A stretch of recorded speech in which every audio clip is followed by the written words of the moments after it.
기도해 주신 것처럼 지난주에 강원도에 큰 불이 있었죠. 그래서 저도 새벽까지 잠을 좀 못 잤었는데요. 그래서 저희 강원도에 지금 우리 교회 교인이 두 분이 계시죠. 지우가 있고 설한이가 있죠. 그래서 막 전화가 왔더니 지우도 괜찮다고 새벽까지 두려움에 떨다가 괜찮다는 얘기를 듣고 잤대요. 그 설한이는 뭐 전혀 푹 잤다. 걔는 태백 쪽 도계 쪽에 있어가지고 불하고는 전혀 상관없이 있고 저도 그래도 새벽까지 있다가 잠깐 잠들었는데 보니까 다시 또 강릉에도 막 불이 번졌다고 해가지고 걱정스러운 마음에서 전화했더니 다들 괜찮다고. 그리고 강풍이나 건조주의보가 내린 상황에서도 정말 좀 이렇게 빨리 처음 본 것 같아요. 전국에 소방차가 다 보이니까. 그래서 빨리 빠른 조치를 취해가지고 큰 상황을 정부에서 그친 것 같습니다. 그런 거 보면서 여러 가지 생각들을 했습니다. 재난이라는 것도 다시 한번 생각해봤고, 이건 누군가의 어떤 실수도 아니고 벼락기가 터졌다면서요. 그래서 불꽃이 튀어서 갑자기 그런 일들이 벌어지는 거 보면서 참 한치 앞을 내다볼 수 없는 게 우리 인생이구나 라는 생각을 다시 한번 깨닫게 되었습니다. 위에서 좀 기도해 주시고 마음을 써주면 참 좋겠다 싶습니다. 오늘 말씀은 창세기 20장 1절부터 13절의 말씀으로 하나님 선지자라 부르시다 라는 제목으로 하나님의 말씀을 선포합니다. 이 창세기 말씀을 보면, 특별히 오늘 이런 본문을 보면 또 어디선가 많이 봤던 것 같다는 느낌이 자꾸 있거든요. 창세기 아브라함이 자기 아내 사례를 누이라고 속여가지고 왕한테 팔아먹었다가 괜히 왕은 하나님한테 혼나고 이렇게 아내를 돌려주고 거기에 재물까지 돌려보내가지고 괜히 한번 했다가 혼나는 그런 이 장면은 사실 되게 익숙하거든요. 기독교인들에게는. 왜 그러냐면 이 일이 창세기 12장에도 나타나고 똑같은 거의 비슷한 애굽에서 있었던 사건인데 12장에도 나타나고 오늘 말씀 본문 20장에도 나타납니다. 그리고 더 나아가서는 26장에 가면 이삭, 아브라함의 아들 이삭도 똑같이 아버지한테 본 그대로. 그냥 이게 벌써 이 창세기에만 아내를 자기 누이라고 속이는 일이 3번이나 반복되거든요. 좀 비슷한 본문이 많습니다. 그럼 왜 이런 일들을 성경은 계속해서 기록할까? 아브라함에게는 특별히 기억하고 싶지 않은 기억일 텐데 왜 이것을 성경은 계속해서 반복적으로 우리에게 말하고 있는가? 좀 같이 말씀을 좀 나누었으면 좋겠습니다. 오늘 말씀의 배경을 보면 아브라함은요 몇 세냐면 99세입니다. 창세기 18장에는 아브라함이 이렇게 사람들 3명이 죽으니까 그 사람들에게 송아지와 우유를 대접했더니 이들이 너무 잘 먹고 가면서 사라에게 예언해 주는 게 있습니다. 너 내년에 네가 아들을 낳을 거다. 내년에. 그랬더니 사라가 웃죠. 나는 지금 폐경이 됐는데 생리가 끊어졌는데 무슨 소리야. 그랬더니 천사가 되게 지배하거든요. 너 비웃었냐? 안 웃었는데요? 아니야, 너 웃었어. 그러니까 너 이제 애 이름을 웃음이라고 지어. 그게 이삭입니다. 이삭의 이름의 뜻이 웃음이에요. 웃음. 너게 나를 내 말 안 믿고 웃었지? 걔 이름 웃음이라더라? 그랬어요. 2가지 의미예요. 그래서 비웃음과 기쁨이라는 의미. 이삭이라는 이름을 주었거든요. 그러니까 이미 그 얘기를 들어보면 아브라함은 그때가 100세 이상을 낳기 때문에 99세고 사라는 10살이 더 빛이에요. 89세입니다. 그 여자의 생리가 끊어졌다는 거죠. 그러니까 우리로 얘기하면 중장년 정도가 됐지 싶어요. 40대 후반에서 50대 정도로 보일 것 같은데 얼마나 이뻤는지는 모르겠어요. 근데 사라는 이 당시에도 미모를 뿜뿜 하고 있었나 봐요. 이 여세에도. 아무튼 되게 아주 나이가 많은 아브라함도 99세, 사라도 89세인 상당히 연세가 있을 때입니다. 물론 지금의 나이하고는 좀 다르지만 175세 아브라함이 죽었으니까요. 그러니까 딱 우리로 얘기하면 2배 정도를 빼면 나누기 2로 하면 될 것 같아요. 99세 나누기 2 한 49세 50대쯤 사례는 한 47세 이 정도로 보면 적절하지 않나, 45세 정도로 보면 적절하지 않나 싶어요. 그리고 이 어디에서 나왔던 말씀이냐면 그 그랄이라고 하는 곳으로 이제 나가게 됩니다. 1절 말씀을 잠깐 우리 좀 읽어볼까요? 이런 나이에 1절에 한번 읽어봅시다. 시작. 아브라함이 거기서 네게부 땅으로 옮겨가 가데스와 수아를 사이에 그랄에 거주하며. 어디에 거였냐면 그랄이라고 하는 땅으로 갔어요. 지도를 잠깐 볼게요. 혹시 보이시는지 모르겠지만 이쪽에 헤브론이라고 하는 곳에 원래는 이쪽에 있었습니다. 아브라함은. 그런데 저 그랄이라고 하는 곳으로 이쪽 제일 끝에 쪽으로 올라가요. 그거 보면 왜 파란색이 보이죠? 이게 뭐냐면 해변 지중해거든요. 그러니까 내륙 지방에 있다가 어디로 갔냐면 해안가로 이동한 거예요. 왜 하나님께서 약속하신 땅은 저 헤브론 쪽이거든요. 내륙 지방이에요. 약속의 땅으로 주신 것은. 그럼 사실은 여기서 아브라함이 살았고요. 그런데 왜 옮겼는지는 모르지만 이 사람은 갑자기 지금 어디로 가고 있냐면 그랄 땅으로 거류했다. 아예 거류라는 것은 그냥 지나가는 게 아니라 거기 살려고 갔다는 거예요. 그럼 왜 갔을까?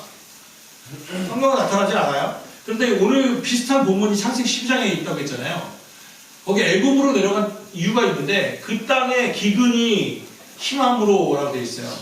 그러니까 땅이 메마른 거죠. 이 땅은 별로 농사짓기 적절하지 않은 땅이에요. 지금 우리 이스라엘 땅을 가보시면. 그러니까 아마도 기근이 들었을 것으로 보이죠. 농사가 힘들면요. 옛날에는 딱 두 가지죠. 먹고 사는 방법이 농사를 짓거나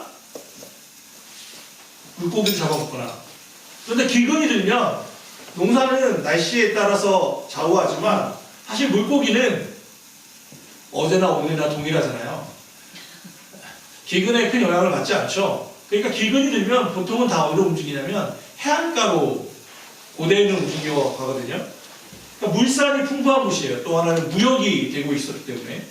그러니까 그랄 땅으로 갔다는 것은 아마도 어떤 이유인지는 알 수 없지만 먹고 사는 문제로 움직인 것이 아닌가 싶은 거죠. 분명한 것은 하나님의 명령은 아니었어요. 하나님이 옮기라고 명령하신 것은 아니라 그들이 보기에 지금 내 땅은 되게 내 땅은 지금 기근이 심하거나 농사짓기 적절하지 않으니까 외지를 이 그랄 땅이라고 하는 곳으로 옮겨가야겠다고 스스로 판단했어요. 자기가 생각한 거죠. 그때 어떤 일이 벌어진지 봅시다. 11절을 보면 자 봅시다. 11절만 읽어볼까요? 자 시작. 아브라함이 이곳에서 하나님을 두려워함이 없으니 내 안에 말미암아 사람들이 나를 죽일까 생각하였으며. 무슨 아브라함이 사라를 누이라고 부른 이유는 이것 때문이죠. 이곳에서는 하나님을 두려워함이 없으니 내 아내로 말미암아 사람들이 나를 죽일까 생각하였다. 아브라함은 지금 하나님에 대한 절대적 신뢰가 없어요.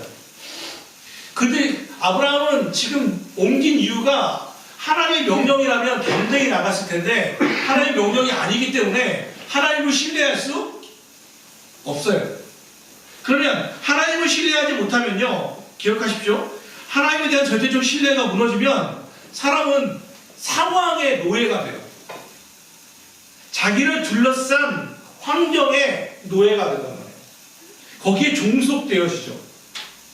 절대적인 하나님에 대한 신뢰가 없으니까 상황에 눌리게 되고 상황에 눌리게 되니까 스스로 살기 위해 노력할 수밖에 없단 말이에요. 제 꾀로 살아갈 수밖에 없는 거예요.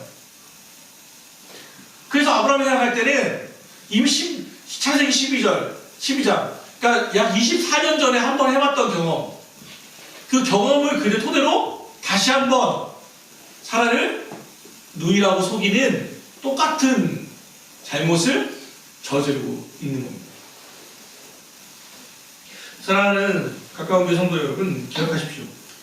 지금 내가 깨어있지 않으면 우리는 문제가 생기게 돼 있어요. 지금 여기서 믿음으로 하나님에 대한 절대적 신뢰를 가지고 살지 못하면 상황에 반드시 종속되어지게 되거든요. 내 눈에 상황에 종속된다는 건 내가 보기에 옳은 대로 살아가게 되는 거예요. 그걸 사사기에서는 각자 자기 소견에 옳은 대로라고 말하고 있죠. 그게 하나님 없이 살아가는 사람과 똑같은 거예요. 하나님에 대한 신뢰가 없으면 내 스스로 그냥 내 꾀로, 내 지혜로, 내 경험으로 내가 해왔던 방식대로 살아가게 되어 있습니다. 그러면 반드시 문제가 생기죠. 어떤 문제, 누이라고 속여서 그냥 넘어갈 줄 알았더니 그 누이를 왕이 데려가 버리는 문제가 생깁니다. 그건 그가 생각했던 바가 아니에요. 예측했던 분명히가 아니죠. 그냥 그대로 가져가게 돼요.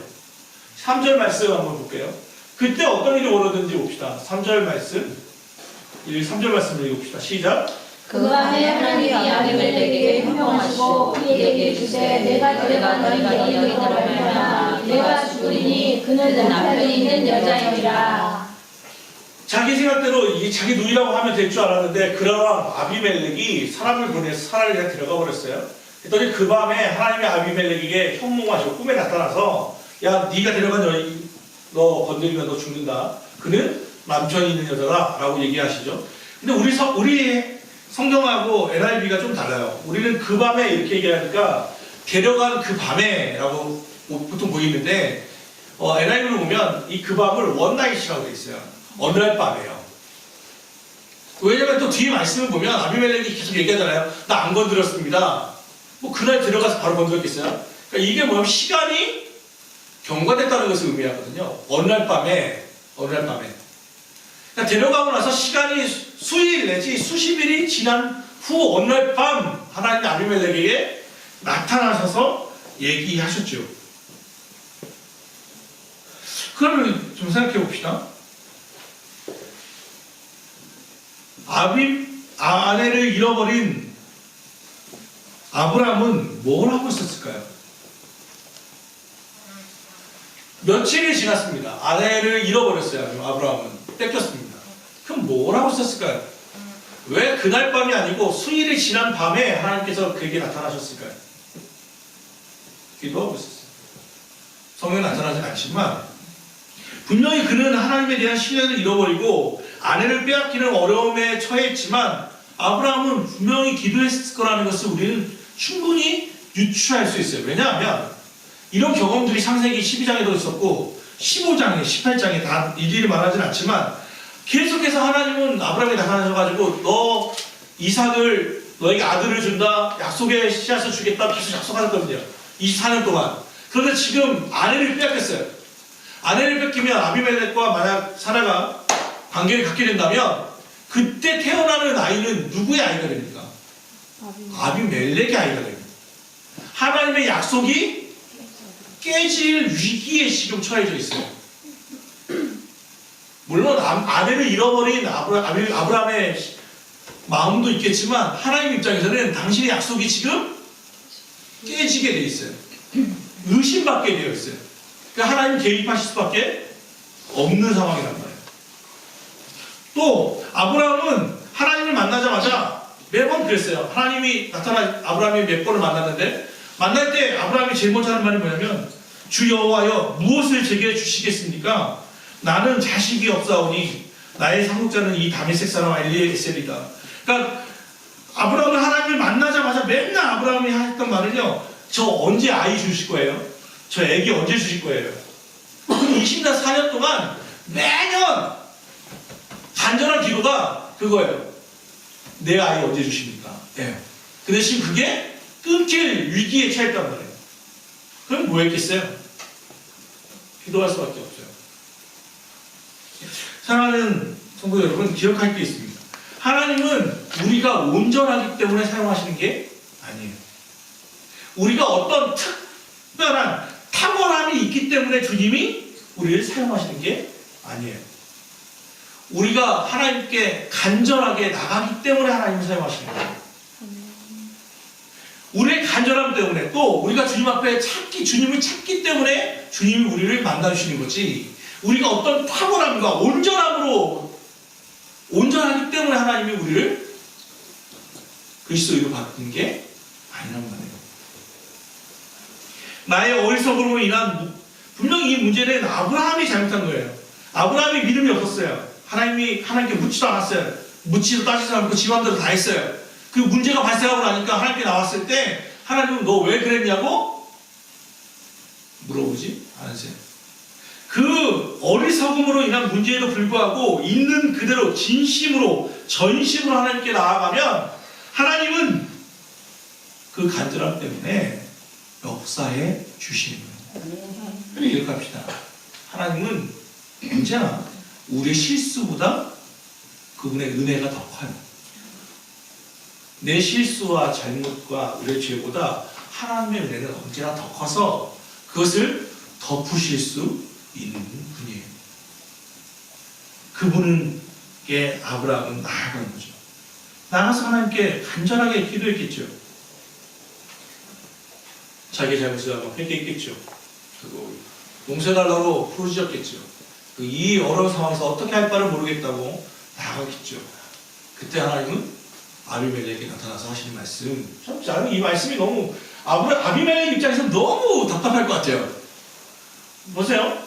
그 밤에 하나님이 아비멜렉에게 현명하시고 그에게 이르시되 내가 데려간 이 여인으로 말미암아 내가 죽으리니 그는 남편이 있는 여자입니다. 갑자기 죽게 생겼어요. 아비멜렉이.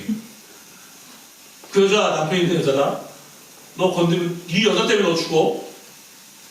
묻지도 따지지도 않아. 아비멜렉 했더니 아비멜렉이 얼마나 황당한지 그 여인을 가까이 하지 아니하였으므로 그가 대답하되 주여 주께서 의로운 백성도 멸하시나이까? 아비멜렉이 자기를 뭐라고 말해요? 나 의롭다고. 이게 뭐냐면 의롭다는 건 나는 아직 그 여자를 건드리지 않았다는 거예요. 저 건드리지 않았습니까? 가까이 하지 않았습니다. 저를 의로운 백성도 멸하십니까? 그가 나에게 이는 내 누이라고 하지 않았나이까? 그 여인도 그는 내 오라비하였사오니 나는 온전한 마음과 깨끗하신 걸 이렇게 하였나이다. 완전 부부 사기단입니다. 이 얘기잖아요. 아브라함과 이 사라는 부부 사기단입니다. 이거 둘 다 그렇게 했습니다. 저는 잘못이 없습니다. 이렇게 얘기했더니 하나님이 아비멜렉의 이야기를 들어주셨어요. 또 봅시다. 6절. 그랬더니 하나님이 그에게 얘기합니다. 네가 온전한 마음으로 이렇게 한 줄을 나도 알았으므로 너를 막아 내게 범죄하지 아니하게 하였나니 여인에게 가까이 하지 못하게 함이 이 때문이니라. 이 말씀부터가 되게 중요한데요. 네가 온전한 마음으로 이렇게 한 줄을 나도 알았으므로 너를 막아 내게 범죄하게 하지 아니하게 하였나니. 자, 사라를 건드리는 건 누구에게 죄를 범하는 거예요? 하나님이? 하나님이에요. 아비멜렉, 네가 사람을 건드리는 것은 그 여인에게 죄를 범하는 게 아니라 그 남편에게 죄를 범하는 게 아니라 누구한테 범하는 거예요? 하나님에게 범죄하는 거야. 그래서 내가 너를 막는 거야. 더 나아가서요. 더 놀라운 말이 오늘 본문의 설교 제목이 여기서 나왔어요. 너한테 기억하는 건 내가 나한테 잘못하는 건 나한테만 잘못하는 게 아니라 나를 창조하신 나를 위해 죽으신 예수 그리스도를 죄를 범하는 거야 라는 당당함. 더 나아가서요. 이제 그 사람의 아내를 돌려보내라. 그는 선지자라. 그가 너를 위하여 기도할 것이다. 그러면 네가 살려니와 네가 돌려보내지 아니하면 너와 내게 속한 자가 다 반드시 죽을 줄 알지니라. 이 여인에게 잘못하면 나에게 잘못하는 것이고 더 나아가 그 남편은 누구냐면 선지자다. 아비멜렉 입장에 너무 황당하지 않습니까? 그는 사기꾼이다. 이러면 맞잖아요. 그는 거짓말쟁이라. 맞잖아요. 그는 비겁한 놈이라. 맞잖아요. 아비멜렉이 보는 아브라함은 그렇지 않나요? 죽음이 두려워 자기 아내를 동생이라 속이고 상황이 그 두려움 때문에 그렇게 말하는 거짓말쟁이고 그는 비겁쟁이고 나쁜 놈이죠. 그런데 하나님은 그에게 뭐라고 말하냐면 아브라함은 내 선지자다 라고 말하는 거예요.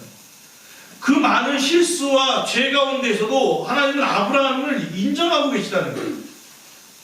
여기 선지자는 다른 얘기 없어요. 기도하는 사람이에요.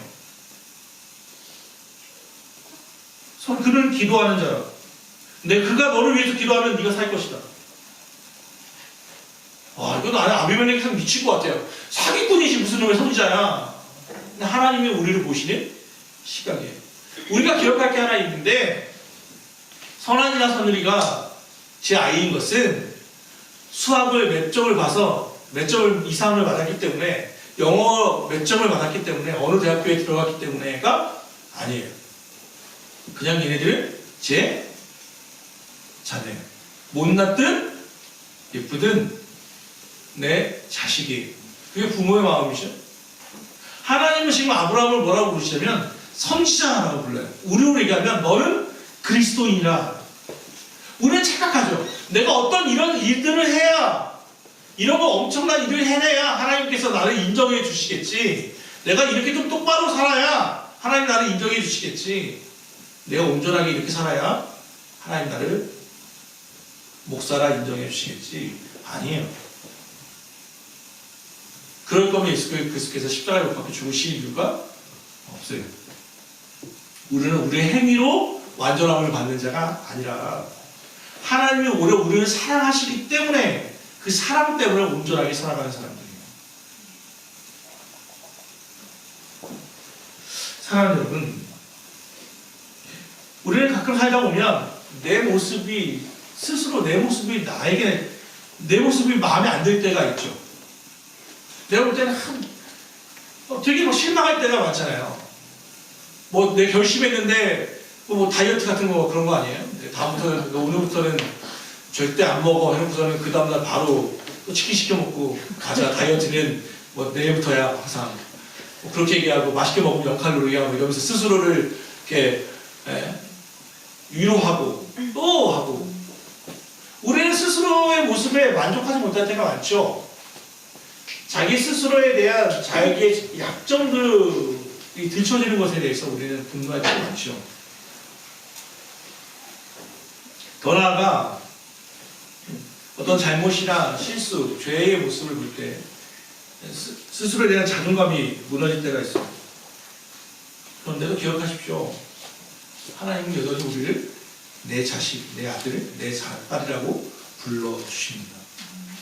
저는 지난주 그 뉴스에서 제 황당한 예를 좀 봤어요. 뭐였냐면 저런 거였죠. 황하나인가? 무슨 그 남양유 그 창업주의 그 마약 해가지고 구속됐죠. 근데 그 여자의 그 말이 참 재밌더라고요. 좀 잡아간다고 했더니 우리 아빠하고 엄마하고 뭐 경찰청장이 베프라고 개베프야 이렇게 써있던데 되게 친한 베스트 프렌드라고. 그러니까 나 안 잡혀. 그래서 막 되게 당당하다가 이번에 구속됐죠. 근데 저는 반대로 그런 생각들을 했어요. 야, 되게 당당하다.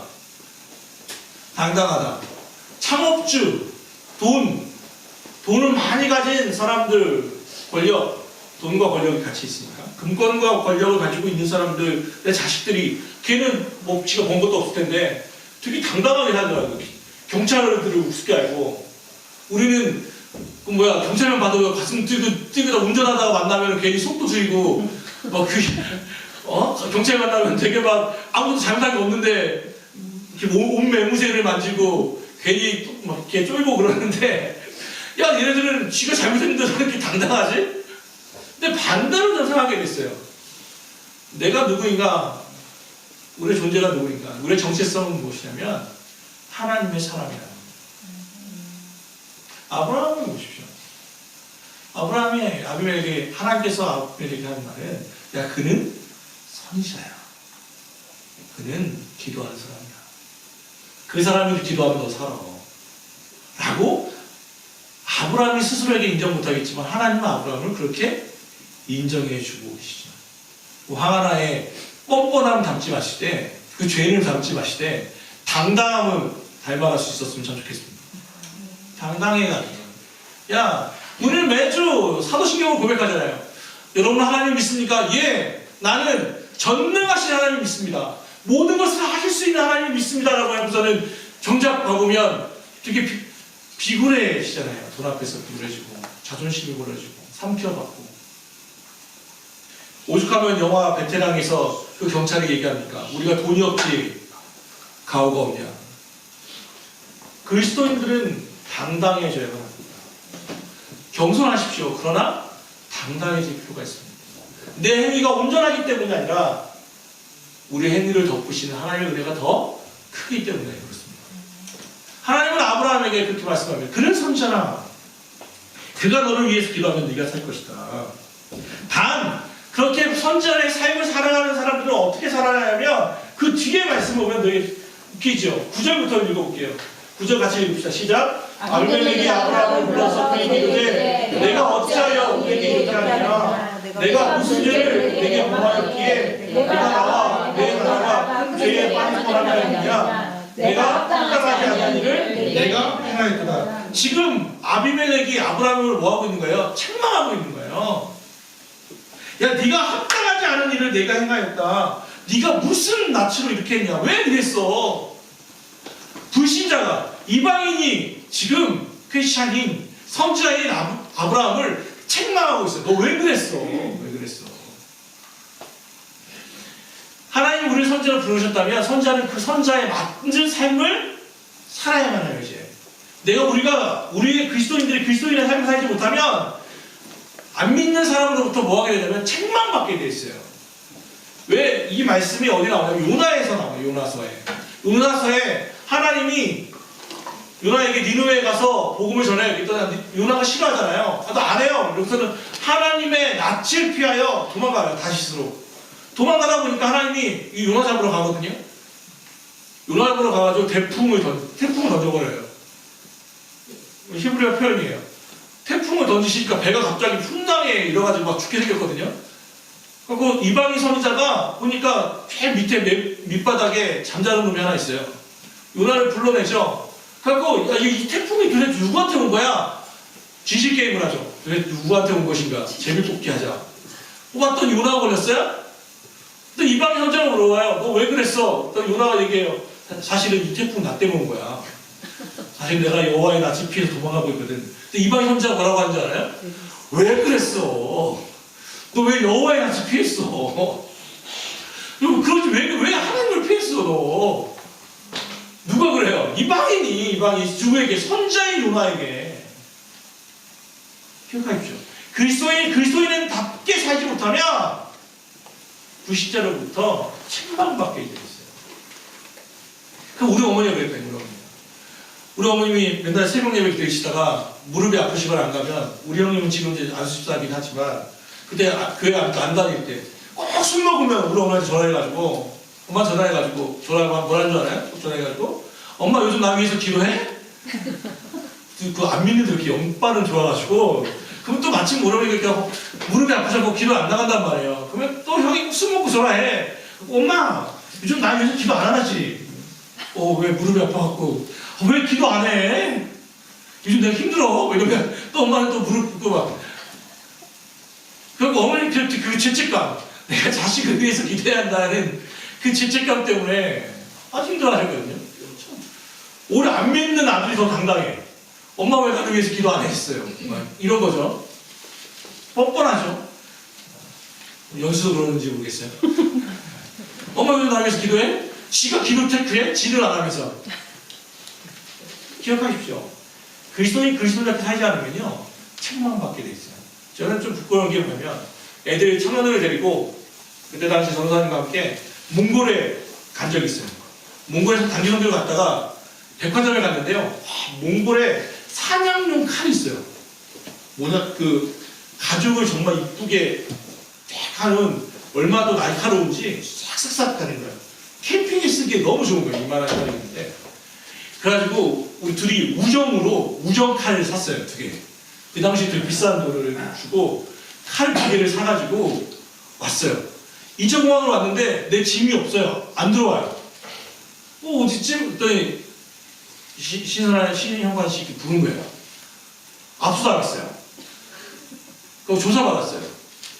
칼 뺏기더라고요. 도구하고 신고해야지만. 몰랐죠. 우리는 되게 좋은 건 줄 알고. 아무 생각 없이 지겠다가 뺏겼어요. 물어보죠. 직업이요? 성직자요. 왜 칼을? 그러니까요. 내가 왜 가져갔을까요? 그러니까 근데 직업이요? 요거에 얼마나 쪽팔린지 걸렸는데, 직업이요? 목회자입니다. 칼 뺏겼을 때 이 창피함이 아직도 가지고 있거든요.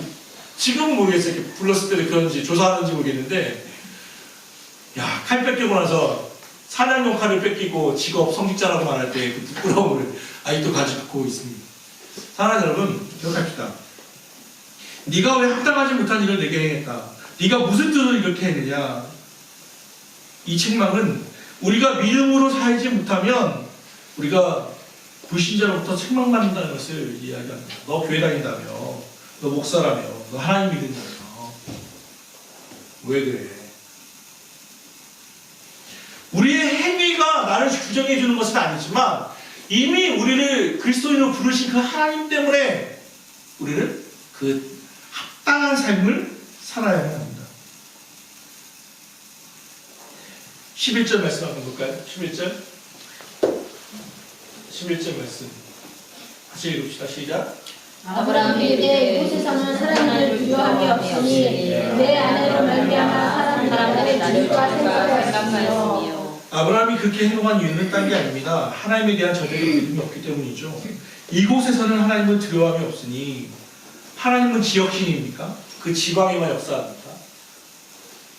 하나님은 그 헤브론에만 계시고 그랄 땅에는 없습니까? 이게 뭐냐면 그 당시에 고대 신들, 우리도 그런 거 있어요. 그 일본에 가면 일본의 귀신이 약 1억 8천 정도 있대요. 인도도 약 3억 정도가 넘고요. 그러니까 재미있는 일이 뭐냐면 그 특별히 일본이나 이렇게 인도에 가면 그렇게 된다는 거예요. 그 성교가 일본 같은 데 성교가 1%인데 기독교에 있는 1%가 처음으로 그런데 예수를 믿으라고 그러면 믿는다고. 그런데 뭐가 문제가 되냐면 예수만 믿어야 한다 해서 걸리는 거예요. 왜냐하면 일본인들에게는 부엌에는 무슨 신이 있어요? 부엌신이 있어요. 고양이에게 고양신이 있어요. 고양이신, 개강제에 강아지 신이 있고요. 또 태양신이 있고요. 신사에 천왕들이 또 신이고요. 조상신들이 있고요. 오래된 나무에는 나무신이 있고요. 다 각각마다 신이 있다고 믿어요. 거기에 예수는 한 명의 신이에요. 플러스 원이에요. 그런데 이거 하나만 믿고 다른 거 다 거절하라고 하면 안 되는 거거든요. 이 지방신이라고 하는 게 일본인들에게 딱 잡혀 있어요. 천지 만물 오직 유일한 신이다라는 것은 이들에게 먹혀들지가 않는 거예요. 우리도 그런 거 있어요. 지방령이라고 해서 우리나라에도 샤머니즘이 있어가지고 성황당 같은 거 있잖아요. 성황당이 뭐냐면 그 마을을 지켜주는 신이죠. 그 마을을 지나가면 영향을 미칠 수 있어 없어요? 못해요. 그 마을에서만 영향을 미치는 거예요. 이쪽 넘어가면 또 다른 신이 있는 거예요. 거기에는 그 지역신들이 있는 거예요. 지역신들이. 너는 어느 귀신이냐? 나는 함경도 귀신이다. 너는 어느 귀신이냐? 나는 전라도 신인데. 뭐 이런 식으로 나눠먹기에 땅 따먹기처럼 딱 해놓는 거예요. 뭐 신과 함께 영화에 보면 그런 거 나오죠. 다 보셨는지 모르지만 이의 그 마동석이 뚱뚱해가 나가지고 하는 거 있잖아요. 그 신은 성주신이에요. 그 가택신이에요. 그 집을 지키는 신이에요. 그러니까 밖으로 나가면 힘을 못 써요. 그 자기 영역이 있거든요. 근데 하나님을 지금 우리는 이렇게 믿는단 말이에요. 하나님은 어느 신을 믿냐면 교회 신으로 믿어요. 교회 신. 하나님은 여기서만 영향을 미치는 거예요. 하나님은 여기서만. 아니면 내 삶의 영역에서 이만큼만 영향을 미치고 나머지 한 90 몇 프로는 영향을 못 미친다고 우리는 그렇게 믿어요. 오늘 아브라함이 그렇게 믿었던 것처럼 이곳에는 하나님을 믿는 사람이 없으니까 우리 스스로 살아야겠다. 하나님에 대한 임재와 역사를 기대하지도 않고 묻지도 않고 스스로 생각하는 거죠. 현대 그리스도인들의 문제가 뭐냐면 내가 있는 그곳에서 하나님과 주님과 동행하지 못한다는 거예요. 주님의 주님됨을 인정하지 않아요. 그걸 로드십이라고 하죠. 주님의 주님됨. 우리는 매주 묻잖아요. 여러분 하나님 믿습니까? 예, 나는 전능하시고 천지 만물을 지으신 하나님 믿습니다. 천지 만물을 지으신이라고 말하잖아요. 창조주 하나님을 믿는다고 묻잖아요. 고백하잖아요. 그러면 한번 물어봅시다. 하나님이 창조하실 때 이 땅에 있었던 게 있어요? 없어요.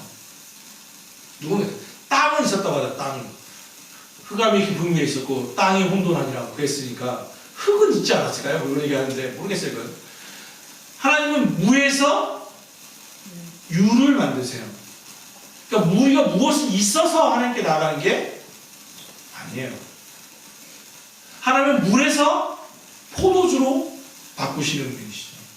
오병이어의 기적은 이 조그만 2마리의 물고기와 5개의 떡이 5,000명을 먹이고 12광주리가 남게 하죠. 여전히 우리는 성경을 계속해서 읽지만 이건 성경에서 머무는 일이고 내 삶은 전혀 성경하고는 전혀 다릅니다. 하나님을 성경에 붙어있는 귀신처럼 여기고 살아가는 것은 아닌가 생각합니다. 그러니 내 삶의 영역 속에서 하나님께 기대하지, 하나님의 역사를 기대하지 않아요. 또는 한정적으로 하나님 이렇게만 해주십시오. 내 플랜 다 짜가지고 하나님 이렇게 해주십시오를 할 때가 너무 많습니다. 그렇지 않아요. 사랑하는 여러분, 하나님은 지금도 여전히 살아계신 분이십니다. 오늘 말씀을 좀 정리한다면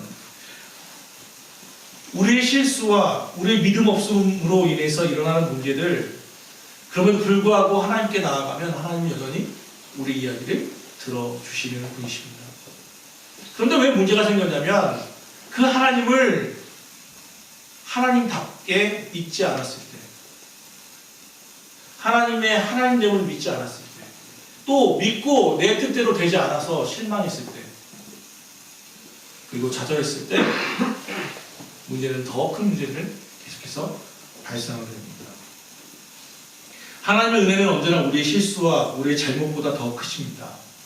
그러므로 있는 그대로 주께 나아가십시오. 더 나아가 내 뜻대로, 내 마음대로, 내 기로대로 되지 않았다고 하여 원망하거나 좌절하기 전에 그 걸음에서 한 걸음을 더 나아가십시오. 하나님은 우리의 발걸음을 지키시는 분이십니다. 기도합시다. 사랑하는 하나님, 오늘